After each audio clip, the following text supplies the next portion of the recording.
مسابقات اسکی در 3 سبک آماتور، حرفه‌ای و اسکی محلی یعنی چوبی با حضور 230 تن از ورزشکاران ولایت‌های بامیان و میدان وردک از سوی فدراسیون و ریاست تربیت بدنی این ولایت با همکاری و حمایت مالی شرکت مخابراتی افغان بیسیم تا یک روز با شور و هیجان در ولایت بامیان برگزار شد.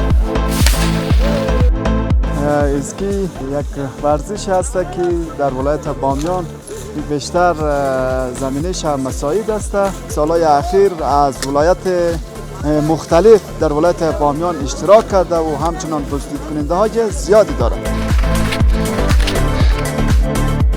شرکت مخابراتی افغان بیسیم این مسابقات را با هدف رشد، تقویت و تشویق ورزشکاران اسکی و همچنان ترویج فرهنگ ورزش‌های زمستانی حمایت نموده و نقش مهم در توسعه و رشد نسل جوان کشور ایفا کرده است.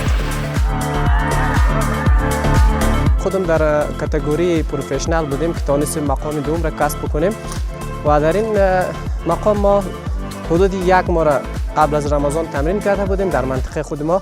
و حدود 7 سال 8 سال میشه که ما کلا اسکی کار میکنیم و روی یعنی تمرکز داریم.